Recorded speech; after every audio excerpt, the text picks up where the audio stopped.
We hear a lot about classic pieces and classic wardrobes and timeless essentials, and as I've developed my own personal style, I've really started to focus in on what that means for me.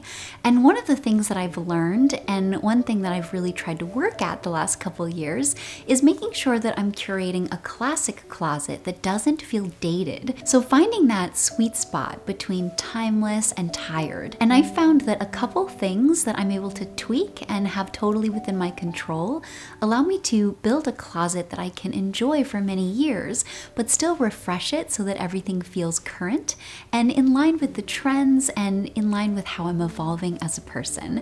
So I want to share some of those tips with you today. So let's get started. So when we think about classic style, or maybe you think about a style icon that you really admire, and you really break down their looks and the pieces that you love, the things that probably stand out to you are fluid or truly timeless.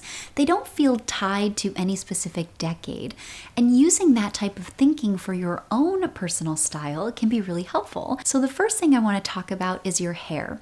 Hair is one of the easiest things to change when it comes to your personal style. And when you really start to break down different trending hairstyles and different haircuts, those are the things that tend to be the most memorable about a piece or an overall look. So for example, if you look at someone who maybe had fantastic style in the 80s and you look at their photo and you think, oh, that's really 80s, maybe when you start to break it down, the look itself isn't too 80s, but the hair is too 80s.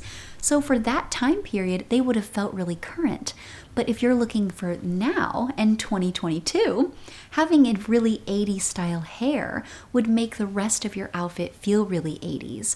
And then of course you can flip that for any decade. So you can play around with different styles and experiment and have fun.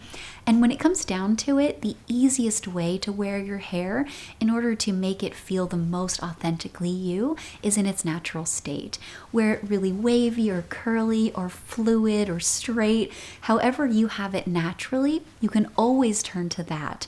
And that's always going to fit perfectly with you and your own personal style. The next way you can keep a classic closet feeling current and not dated is makeup. And this is really similar to the hair in the sense that we have a lot of control and you can update everything in a matter of minutes. So when you look back on different style and you go through different decades, the things that tend to stand out as decade specific are hair and makeup. So by keeping those really trendy or current, you can bypass that feeling and you can wear the same top and pants just like I talked about in the hair, but by changing up your makeup using the current formulations and colors and different techniques, everything else will feel really fresh. And then you can also use this to kind of call on a different decade in a really current outfit and have a lot of fun in your personal expression. So you can wear something really now, but do maybe like 60s eyeliner or a really bold lip that feels really 90s. And by mixing those, you really tell a unique story and allow your personal style to shine through. The next thing I want to talk about is color. And as soon as you add color into the equation, things become emotional. And you can use this to your advantage as you develop your personal color palette. So choosing colors that don't feel decade specific and are truly timeless. Things like pure white, off-white, black, maybe a dusty gray. Those are easy ways to develop a color palette that won't feel like it's dated at all. That will easily transcend multiple decades. Now you can also keep in mind here different colors that feel decade specific. So as technology developed and as things went in and out of trend, different colors became popular. And when we think of maybe the color orange, for example, I personally, specifically when I think of this orange, think of the 60s and the 70s.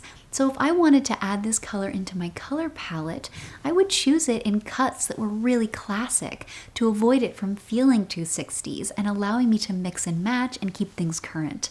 And then if I wanted it to feel really 60s, I would choose that color in a 60s cut. And that would keep things feeling a little bit retro. And you can play with that for your personal style to give you the effect that you want. Now, that very same logic can be applied to prints, and choosing a print that feels very 60s or 70s or 80s will immediately inject that feeling into your outfit. So if you want to avoid that, avoid prints that tell that story, and instead choose things that are really timeless, things like polka dots, things that aren't too over the top or too elaborate, or you can just avoid prints altogether. And last but not least is to be aware of trends and incorporate a few strategically into your closet to keep everything feeling current. So I talk about this in my trend videos, but as you're developing your wardrobe and specifically focusing in on those core pieces, the things you can mix and match, they're in colors that you love and cuts that you love, and you can wear them a bunch of different ways, that creates such a beautiful foundation for some trendier things. And you can update your whole outfit with maybe one or two pieces. So I love doing this specifically with shoes and accessories. I think jewelry and shoes are so easy for doing this, and specifically like a trendy shoe, because you can wear the same sweater and pants, but update how you're wearing your shoes and choose something a little bit more current, and everything will feel fresh. So I hope that these are helpful. I hope that these tips can help you keep that energy in personal style and keep that thoughtfulness in mind and developing timeless style without ever feeling stalled or stagnant. And like always, thank you so much for watching, and I'll see you in the next one. Have a great day.